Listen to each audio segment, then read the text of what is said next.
na kanyang test. Bakit hindi niya kayang gawin ngayon?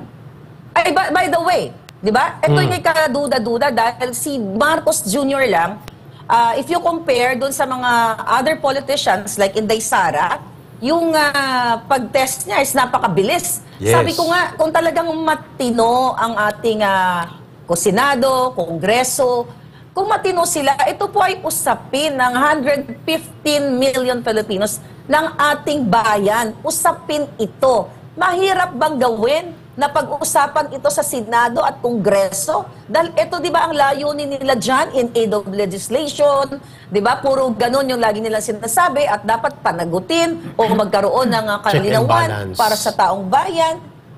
Bakit ito presidente to? Hindi naman exempted ang presidente. Exactly. Dito sa investigation na ito. Ng Kongreso at Senado. Paano papansinin yan? Even the Department of Justice. Wala nang dahil hawak ni Risa yan.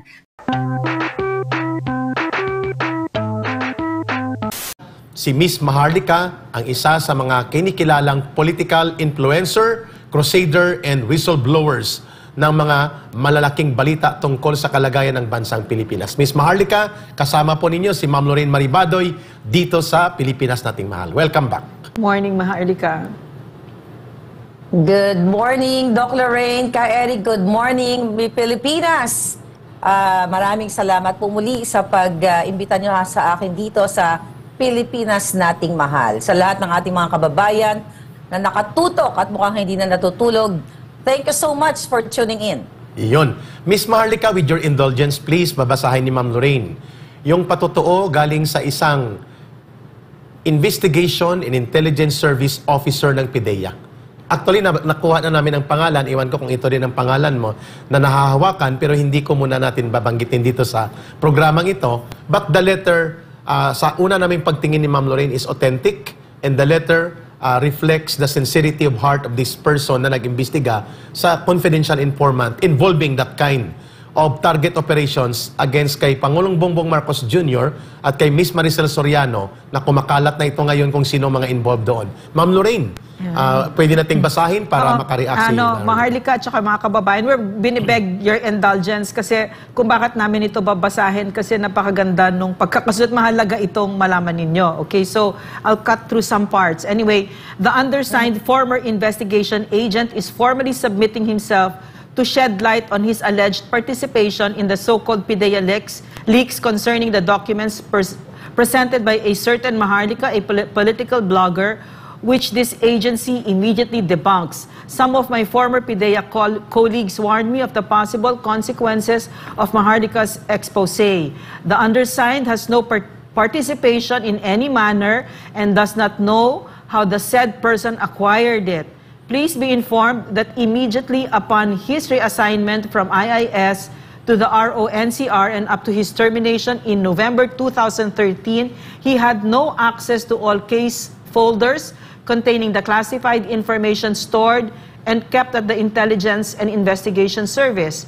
Concerning the classified information relative to the documents that the political blogger is allegedly referring to against actress Maricel Soriano and politician Bongbong Marcos and others, it is common knowledge at the agency's compound that the undersigned was the one who personally interviewed the said confidential informant on March 10, 2012, and the IIS office in front of the IIS personnel who were present at that time, and the said interview was reduced to a sworn statement. The following day, upon taking witness deposition, he immediately prepared the pre-ops and the authority to operate for possible casing and surveillance, a process under the PIDEA Manual of Operations before the conduct of any anti-drug operations. Unfortunately, then Director General for Operations halted the supposed planned and anti-drug operation for unknown reasons. Following the guidelines on document security, all the acquired classical documents were securely placed in a folder with a blue cover sheet, confidential, containing pictures of some personalities while using suspected illegal drugs. Inside the suspected high-end condo unit, and the sworn statements given by the CI, including the memo dated March 10, 2012, addressed to the IIS, IIS, together with the pre-ops and authority to operate, were securely stored and kept at the IIS office. If all those classified documents were continuously spread to unauthorized persons, the highest possibility is that they could be used for personal and political reasons. Please spare me from this mess. During the late President Aquino's administration, I suffered greatly from this agency's former crooked chief. If warranted, I am more than willing to submit myself to any formal inquiry from your office conducts. Your office conducts. I am hoping that this letter will merit your utmost attention. And it is addressed to Senate. Sa address kay may CC to the Office of the President. Yes, yes. Copy I'm sorry. furnished to the Senate Committee on Dangerous Drugs and to Yes. the House Committee on Dangerous Drugs. Meaning, Yes. sa komitiba ni Senator Bato de la Rosa sa Senado at sa komitiba ni Ace Barber sa Lower House, sa Congress. Miss Maharlika, hindi po siya ordinaryong tao ito ng chinek natin. Ito ay officer. Intelligence and Investigation Officer ang sumulat ng letter na ito at he was privy to those situation exposed by your previous documents. At sinasabi niya that he was the one who interviewed the confidential informant. And he was the one who made the deposition and sworn statement as the basis of a legitimate legal foundation to request pre-operations authority mula doon sa pamunuan ng PDEA, ngunit pinatigil ng Deputy Director for unknown reason. Miss Maharlika, it appears na sunog dito ang PDEA, hindi ikaw. Dinideny nila, pero there is an officer now na lumalantad at may sulat na ginawa. Your reaction and explanation to this very scandalous development involving the President of this country right now, kay Pangulong Bongbong Marcos Jr., at tahimik silang lahat, including ang Senado, ang Kongreso. Go ahead, Ms. Marlica. At least in a couple of days, di ba, na vindicated ako. Kasi na sinasabi nga ng PDEA na ito ay AI-generated. Ulit-ulitin ko, mga kababayan. Wala pong credibility si Lazo. Okay? At ang kanyang mga tao na kasabwat niya dyan. Kahit ano pang mga pasinungaling na gagawin ni Moro Virgilio Lazo, kahit kailan, hindi po siya dapat pwedeng pagkatiwalaan. Bakit? Doon po sa video, balikan ko po yung video na 5-minute video na kung saan, na i-leak din natin dyan, na ipinakita sa inyo kung Sige. paano sila sumang-ape ng kaniyang nasasakupan ng mga abogado, yung mga agent dyan sa loob, kung paano niya didibdiban sa simpleng traffic problem nila nung attorney na yon. So, paano ka maniniwala sa isang taong ayaw niya ngang sagutin yung issue na ng api siya? Kitang-kita sa video. So, para sa akin, kahit ano pa pong sabihin ni Lazo, wala nang maniniwala sa kanya. Dahil doon sa pangyayaring hindi niya nga masagot yung issue na yon. But ganun pa man, good thing kasi marami nang naglalakas ng loob katulad nitong investigating agent na ito na nagpatunay na sabi ko nga na talagang mayroong nung gabing yon na dapat ay i-raid nga itong 46C na condominium unit together with Maricel Soriano and Bongbong, talagang may naganap na pangyayaring yun, pero yun nga lang hindi natuloy. So, muli, patunay, mga kababayan, na yung mga sinusumbong sa atin dito ng mismong mga dating nasa gobyerno, mga nagsilbi sa gobyerno, o yung mga current na nandiyan ngayon, na ayaw, kumbaga, hindi na nila nasisikmura yung sobrang garapal na katiwalian at pagwawalang hiya ng mga leaders natin. Well, they're not leaders. Yung mga nandiyan, especially dito sa PDEA. Ms. Marlica, it appears that the current leader, the director of PDEA, is trying to cover up things for the president. Isn't it? Oh, definitely. So, malinaw pa po sa sikat ng araw na talagang gusto nilang i-cover up. So, ulit-ulitin natin, kasi mga kababayan, may kopya si Lazo niyan. Definitely, alam niya kung sino yung agent na yan. Yung naka-cover dyan, alam nila yan kung sino. Oo. At hindi sila pwedeng magbaang-maangan. At doon sa explanation, again, yung ito, I think that was yesterday, na sinasabi nila na wala daw yung mga control number. Napag-usapan na natin yan. Kaya nga po, wala yung mga numbers na yon, control number, dahil nga hindi natuloy. Yes. Dahil nga may pumigil. In-archive So, nila, in other words, Miss Marlica, in-archive siya, but it doesn't mean it does not exist. Correct ka dyan. At sabi ko nga sa inyo, mga kababayan, definitely, ipagtatanggol ni Lazo yung kanyang principal, yung nag-appoint sa kanya. Talagang lahat ng over-up gagawin nila. Ulitin, babalik na naman tayo. Sa simpleng pulburon test nga lang, ayaw nilang gawin eh. Sabi ko, once and for all, para malinawan na ito, napakadali. Ang dami na nagcha-challenge dito sa presidente nating bangag. Pero, ayaw pa rin nila yung simpleng ganyan. At again, hindi natin pwede itong ibaliwala. Sana ang mga kababayan natin na nakikinig ngayon, wag niyo po ito iwala sa social media. Apo. Wag niyo itong patayin ng issue na to. Kasi yun yung gusto nilang gawin. At naninindigan ako na based sa ating informante na nagbigay sa atin ng mga dokumentong yan, ginawa yan para ipaalam sa taong bayan na ito ang gobyerno niyo. Correct. Pulboronic at puro cover-up. Yun. Miss Marlica, before kay turn over kay Ma'am Lorraine for her interaction sa ating programang Pilipinas Nating Mahal, no less than the former and the first executive secretary of the president in the person of Attorney Vic Rodriguez ang nagsabi, dubious, it appears, ang drug testing result and process na ginamit ni Pangulong Bongbong Marcos Jr. when he filed his certificate of candidacy last November or October 2021. Bakit? 2 minutes may result na. At hindi malaman paano kinuha ang proseso, saan kinuha at paano kinuha. At it appears, sabi ni Executive Secretary Vic Rodriguez, wala pang 2 minutes nakuha na ang result na ito. At ito ay nagpapakita, ang dokumento, naka-flash ngayon, itong drug test result ng Pangulo before he filed the certificate of candidacy.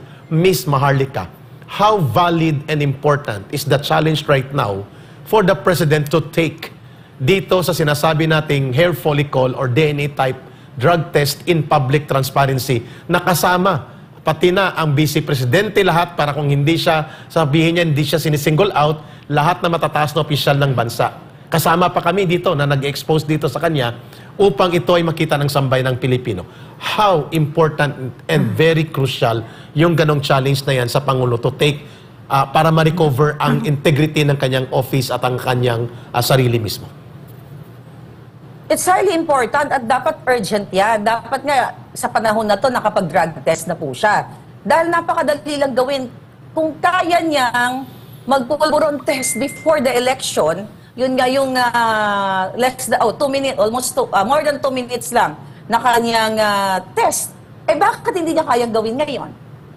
By the way, di ba? Ito yung may kaduda-duda dahil si Marcos Jr. lang, if you compare dun sa mga other politicians like Inday Sara, yung pag-test niya is napakabilis. Yes. Sabi ko nga, kung talagang matino ang ating Senado, Kongreso, kung matino sila, ito po ay usapin ng 115 million Filipinos ng ating bayan. Usapin ito. Mahirap bang gawin na pag-uusapan ito sa Senado at Kongreso? Dahil ito, di ba, ang layunin nila dyan in aid of legislation, di ba? Puro ganun yung lagi nilang sinasabi at dapat panagutin o magkaroon ng kalinawan para sa taong bayan. Bakit ito presidente to? Hindi naman exempted ang presidente. Exactly. Dito sa investigation na ito. Di ba? Ibig sabihin, itong ang investigation na ginagawa dyan sa Senado at Kongreso, exclusive lang kaya Pastor Kibuloy kung gusto nilang gipitin.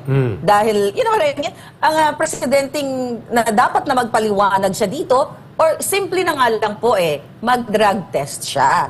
Pero bakit ayaw niyang gawin? At ulitin ko muli, itong mga doktor, yung doktor dyan na pumirma sa kanyang test, dapat nga magsalita din po yan bakit ganun kabilis? Like more than 2 minutes lang ang test na ito. Sabi ko nga, hand washing pa lang, ilang segundo ang uubusin mo doon. Di ba? Preparation, documentation. So, hindi po pwede ulit ibaliwala ng gobyernong ito. Lalo na ang presidenteng nangako sa bayang ibabangon niya. Bakit binabaliwala niya ito? Simpleng challenge lang. By the way, si Attorney Vic, na dati niyang executive secretary, nagpa-test na.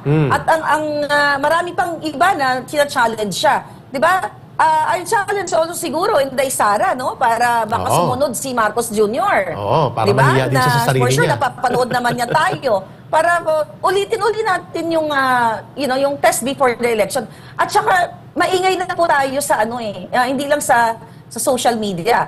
Kahit sa mga parlor, sa mga palengke, pinag-uusapan na itong pulburon-pulburon ni Marcos Jr.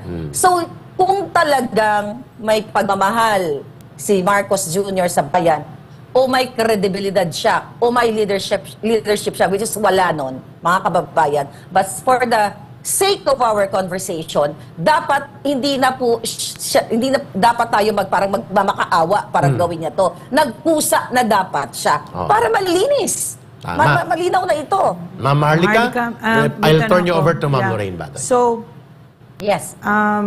kasi every time I listen to you, what I like about your slant, no, is that you empower the Filipino people. Kasi ang sinasabi mo sa kanila, pumapayag pa ba kayo? 'Di ba? So, kasi ang sinasabi mo dito ngayon, no, kung nahihiya ka, kung may magpamahal ka sa bayan, kung etc. etc.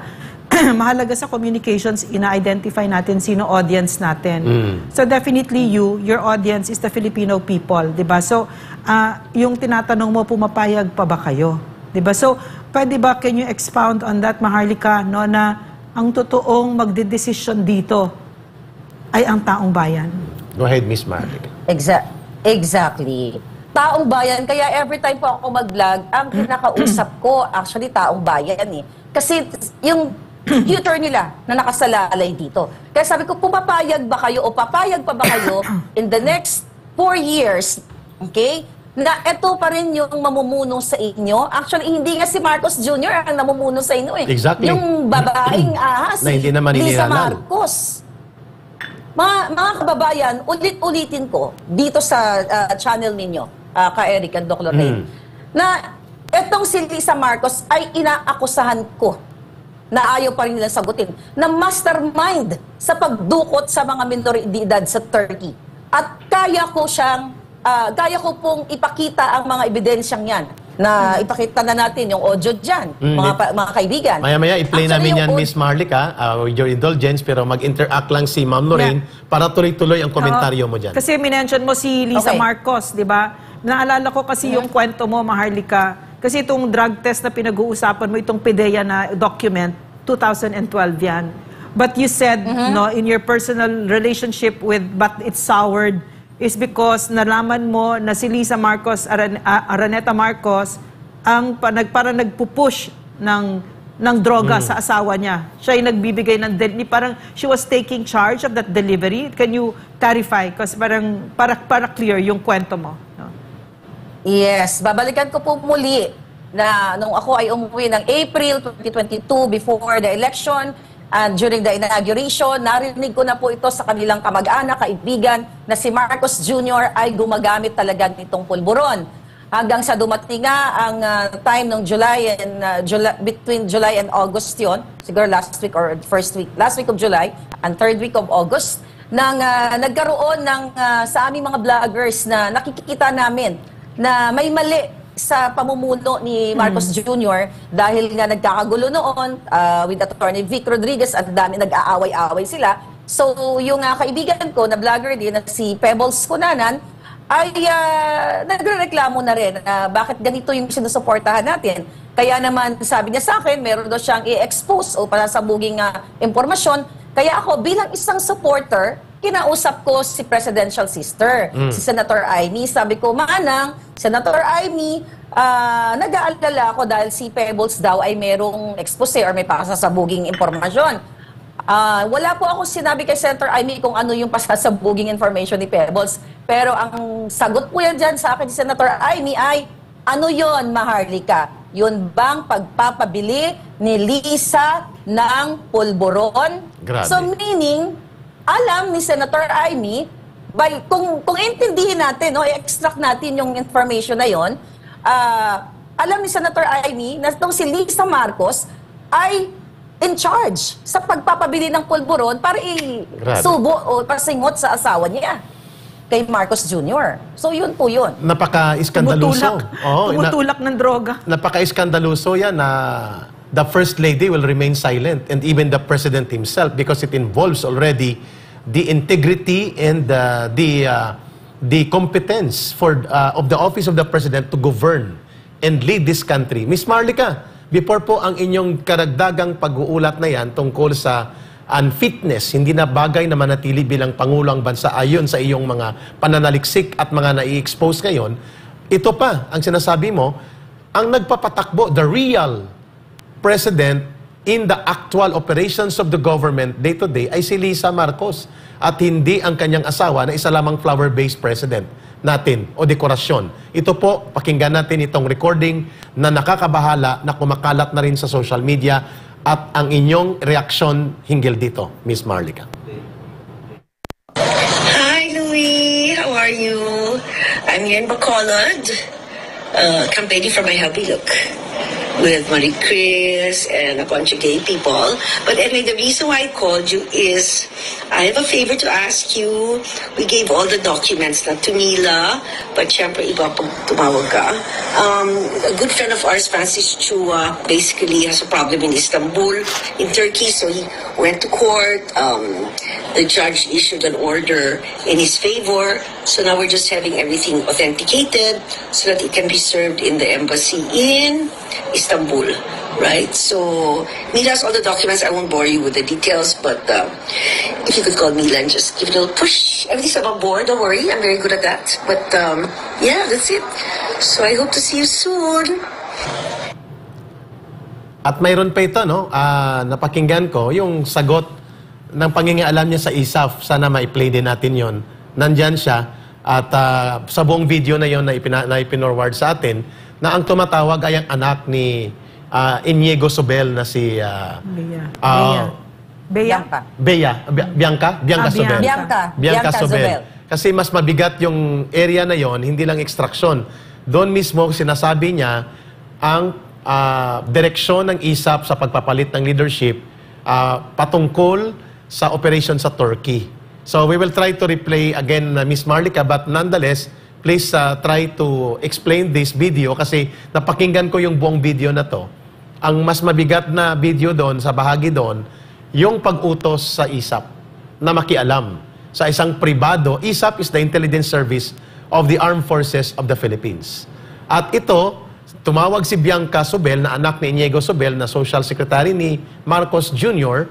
at sinasabi niya kay Lisa na ipatigil muna ang pag-change of command sa ISAF, sa leadership ng Intelligence Service of the Armed Forces of the Philippines kasi nasa Turkey na daw ang mga operatiba ng ISAF at baka maapektuhan ang operations na ito. Very, very reprehensible. Nakakadiri, nakakagalit ang ganitong pangingialam ng First Lady. Very dangerous. Very dangerous also. And very questionable ito na pinapayagan ito ng military leadership natin, Miss Maharlika. In just a short while, ipapaplay natin yung dugtong ng video niyan. Miss Maharlika, go ahead for your reaction. Yes, kaya nga po, alam nyo, yung mga military, even mga kapulisan, kinakausap ko sila ng puso sa puso. Anak sa anak, nanay sa nanay. Kasi ito pong usapin na pinag-uusapan natin dito, actually, hawak ko po yung ebidensya sa harap ko ngayon eh. Hindi ko lang pwede ipakita sa inyo. Video po yan eh. Yung audio na pinarinig ninyo, actually, video po yan. May mukha ni Lisa. Hawak ko ngayon sa phone ko at ibigay ko sa inyo ang exact date niyan. Kung kailan po niya yan. Sa kaalaman ng ating mga kababayan, yung boses ni Lisa Marcos ay kinakausap niya po dyan ang asawa ni Teddy Boy Locsin Jr., si Lourdes, dating DFA Secretary, si Louie Locsin. Kung, February 23 po yan, yung audio na narinig ninyo, at dyan po ay talagang si Lisa ay pinupush niya, nakikipagsabwatan siya dito sa asawa ni Teddy Boy Locsin Jr. para ayusin itong well, not ayusin eh. Talagang illegally i-extract etong dalawang bata at yung nanay. Miss Actually, Maharlika, 4 na bata ma'am, yan eh. excuse me para kompleto ang aming ipaparinig sa ating mga nanonood ngayon at para mabigyan mo ng buong konteksto yung hawak mong material, narito po ang karagdagang content na ipinadala sa amin. Go ahead po sa ating mga manonood sa... Galit na galit sa akin dahil expose natin na ang kanyang pagiging utak ng sindikato o kay utak na pagdukot nga ng mga bagets. So narinig nyo na yan, pero dyan siya galit na galit dahil dyan sa message ko yan, balikan nyo lang yung 2-3 video ko about it, na talagang siya ay parte ng pag-extract sa mga bata. Diba? Pinatunayan yan mismo ng audio ng kanyang social secretary ni Marcos Jr. na si Bianca Zubel, na kung saan na nakiusap kay Lisa Ahas Araneta Marcos na i-hold muna ang pagpapalit sa ISAF ng chief dahil nga nasa Turkey na ang mga inutusan ni Lisa para dukutin ang mga bata. Yun yung mga anak ni Chua, right? So ito, pakinggan ulit natin para sa kaluwanan ng ating bayan. Liz, hi. Sorry to bother you, but I just got a call from Thor, and they're a bit concerned because they've gotten an order now that the chief of ISAP is supposed to be changed by Tuesday, and there are people that are out to do some extraction. If it's possible to just keep the ISAP as is daw para hindi magulo yung extraction kasi 2 weeks pa yata or something like that. Or please call Thor. I might be saying the wrong thing. Ayaw pansinin ng Kongreso at Senado. Paano papansinin yan? Even the Department of Justice. Wala nang dahil hawak ni Lisa yan. Sabi ko nga mga kababayan, ito ay what? High crime ito. High crime na ang First Lady ay nakialam sa pag-kidnap. Narinig niyo mismo sa kanyang social secretary na si Bianca Zubel ang salitang extraction. Hi, Louie. How are you? I'm Yen Bacolod, campaigning for my hubby look with Marie Chris and a bunch of gay people. But anyway, the reason why I called you is I have a favor to ask you.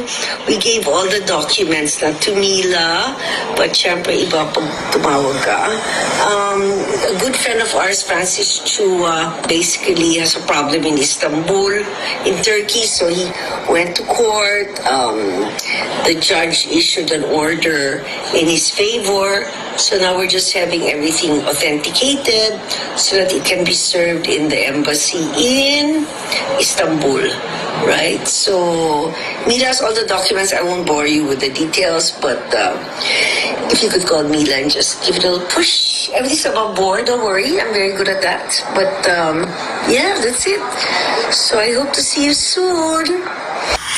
Liz, hi. Sorry to bother you, but I just got a call from Thor, and they're a bit concerned because they've gotten an order now that the chief of ISAP is supposed to be changed by Tuesday, and there are people that are out to do some extraction. If it's possible. Miss Maharlika, nakakagulat, nakakagalit, at nakakabingi ang katahimikan sa Senado at Kongreso for not exercising check and balance on how the wife of the President, the First Lady of this country, is subverting the authority and organization that should not be under her. Wala siyang pakialam dapat sa operation ng organisasyon, ng intelligence at ng armed forces of the Philippines, and yet parang normal lang sa Pilipinas pa rin ang mga namumunong opisyal ng Senado at Kongreso na walang sumisita at walang nag-iimbestiga. Miss Maharlika. Pwede bang padagdag lang Yes, yung tanong, ma'am. Maharlika?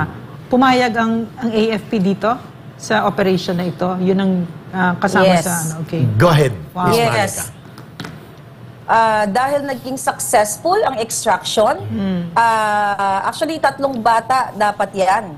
So, ang isa, yung mas panganay doon sa batang yan, nag-resist na ayaw niyang sumama kasi medyo, ano tawag dyan, medyo matured na ng konti yung panganay. So, itong na-extract na 2 bata during that time, I think ang edad nila ay 7, 8, 9, mga ganun yung edad. So talagang naiuwi po yan, nandyan sa Pilipinas ngayon. At gusto ko lang linawin kasi pinapanood tayo ng Malacanang at ni Liza at lahat ng Kongreso, Senado, pinapanood tayo. Tama Yes. ka, Eric, nakakabingi ang kanilang katahimikan. Yung message na yan, yung audio na yan ni Lisa, ay dated po yan, February 23 of 2022. Alam nyo, mga kababayan, after na sinend ni Lisa yan, ayon sa ating mga hawak na ebidensya, tinanong pa niya yung asawa ni Teddy Boy Locsin na ang sabi niya nga, can I get you something from Bacolod? Perhaps inasal or piyaya? May mga ganun pa siyang, actually ngayon ko lang to sinabi sa inyo pakonti-konti lang yung ating mga ebidensyang, binibigay sa inyo ngayon. Pero pag hinihingi ng pagkakataon, marami po yan. Kung talagang gusto ng Congress at ng Senado na ito ay ipaalam sa taong bayan na mayroon tayong First Lady na mastermind dito sa illegal activities na ito. Yes. Panghihimasok sa isa. Pagmamando dito sa AFP na wala namang mandato at pinapayagan at tinotolerate ng mga matataas nating opisyal sa AFP. Mga kababayan, saan pupulutin ang ating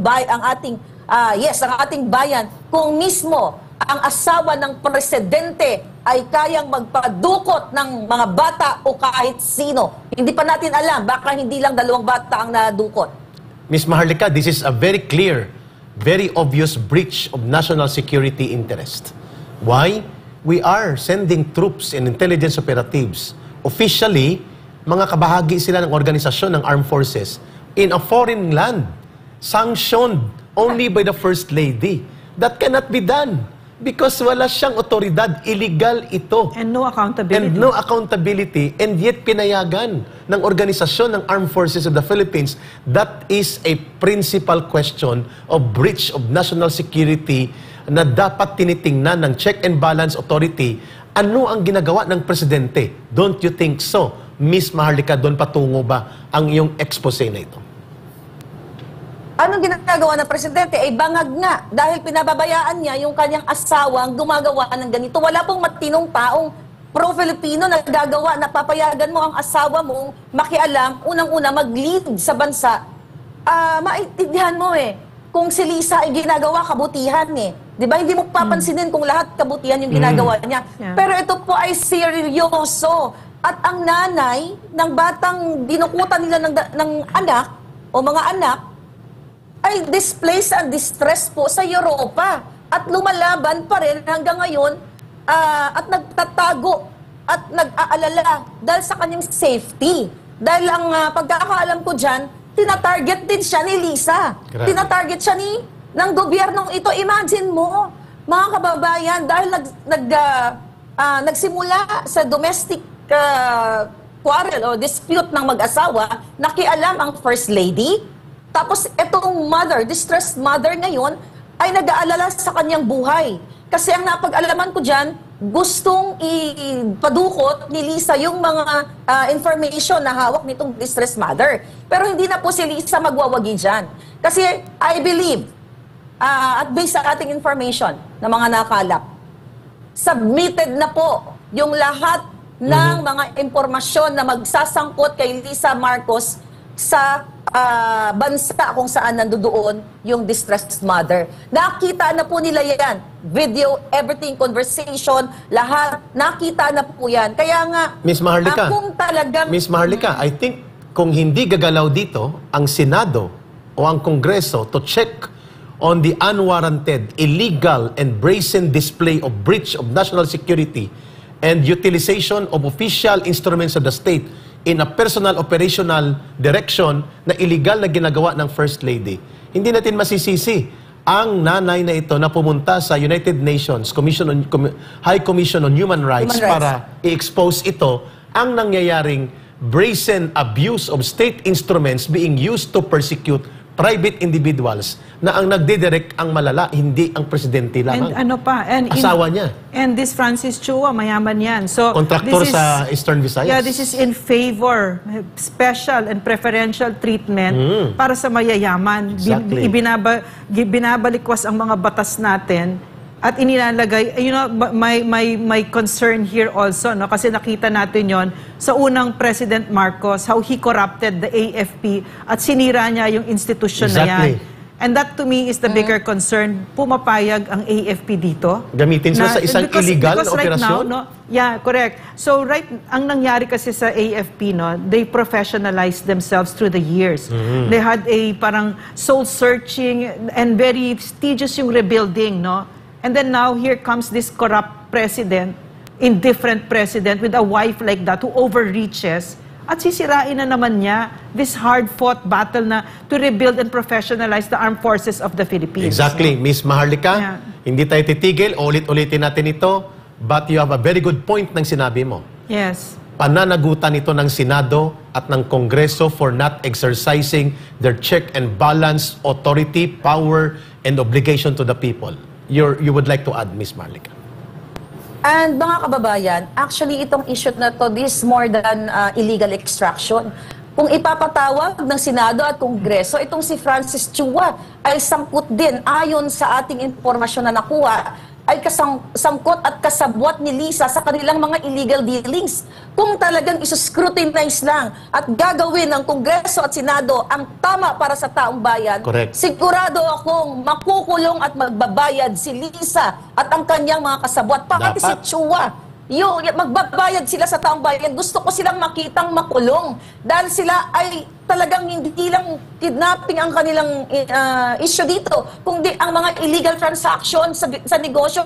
At no less than the First Lady ang kasabwat, ang kumakampi o nakikipagsundo o nakikipagtransact sa illegal dealings. Ikaw, Yes. Lisa, alam mo to. Hawak namin ang ebidensya. Again, mga kababayan, nasa UN na po ito, nasa HR na po ito, nasa human rights na. Ang kailangan na lang natin, aksyon ng Senado, aksyon ng Kongreso, aksyon ninyo, mamamayang Pilipino. Correct. Kailangan pa ba ng Pilipino na kapag inapin ang mga politiko, tatakbo pa tayo sa UN, Yes, sa HR? tama. Hindi ba natin pwedeng ipagtanggol tayo yung mga Pilipino? Tapos, ngayon, itong presidente na ito, gusto pang makipag-gyera sa China. Sabi ko nga, ang kalaban natin mismo sila. Sila. Wala.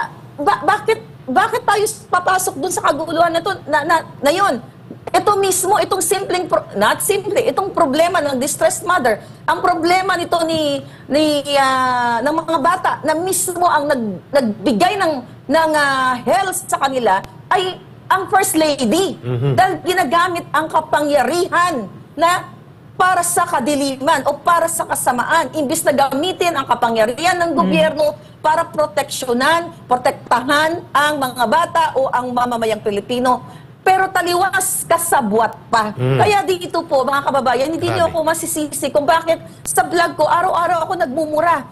Kulang pa ang mura ng kahit 1 milyon, 1 bilyong mura sa bilyon-bilyong ninanakaw ni Lisa at bilyon-bilyong mga transaksyon. Baka more than, baka trillion pa ang ginagawa nito sa araw-araw. Kaya sabi ko, mga kababayan, nasa mga kamay ninyo ang pag-asa kung talagang gusto nyo magkaroon ng bangag na presidente at nasa kamay din ng Kongreso at Senado kung gusto nilang gawin ang kanilang trabaho dahil sila po ay pasweldo ng Pilipino. Klaro, Miss Maharlika, gustuhin man natin na dagdagan pa ang oras ng talakayan sa napakagandang pagmumulat na ibinibigay natin ngayon sa taong bayan at sinabi mo na, hindi tayo titigil dito sapagkat ito ang tamang dapat gawin.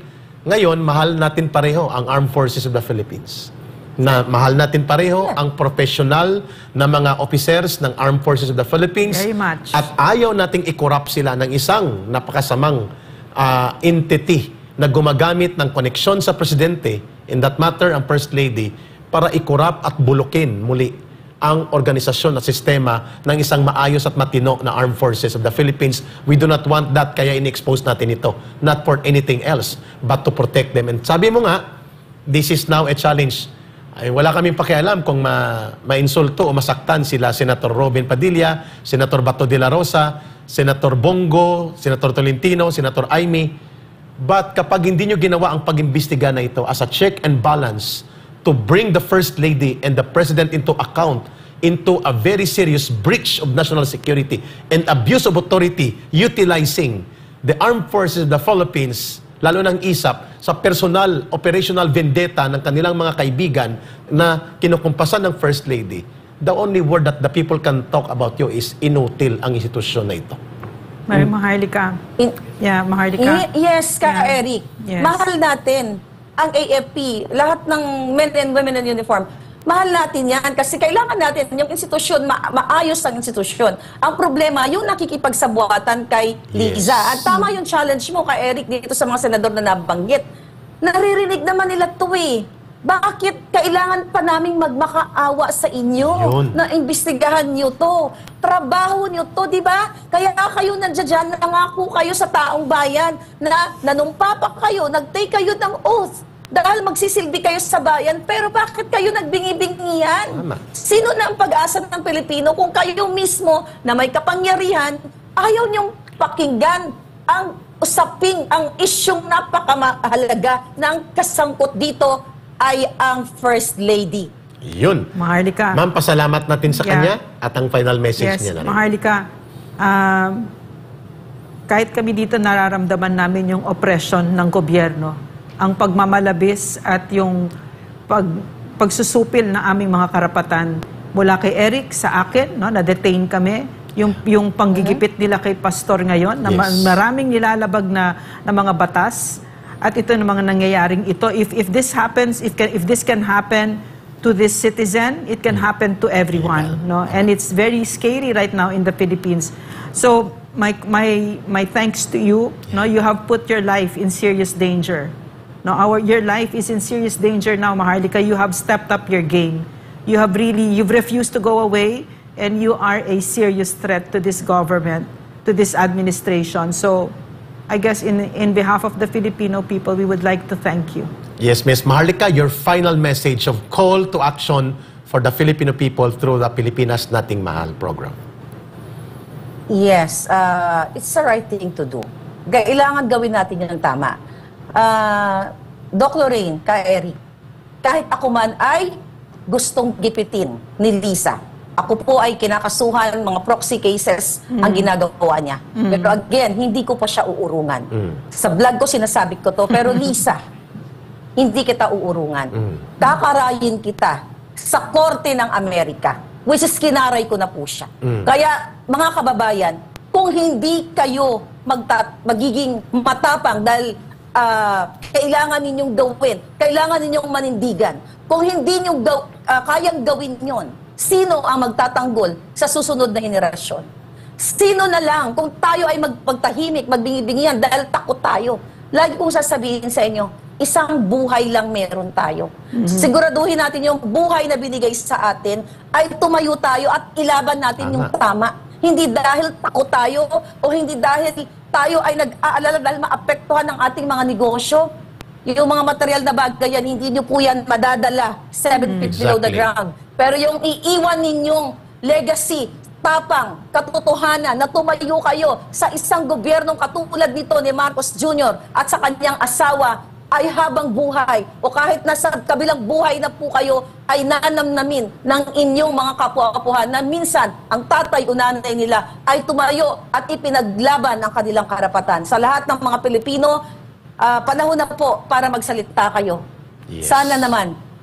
Sa AFP, sana po makonsensya kung meron pa kayo. Sa Senado, sana meron din kayong konsensya at sana gawin ninyo, Kongreso, lahat ng mga ahensya ng gobyerno, gawin nyo yung tama para sa Pilipino. Exactly. Maraming salamat. Well said, Ms. Maharlika. You ventilated what the real sentiments of the people right now sa uri ng pamahalaang kinakaharap ng buong mamamayang Pilipino.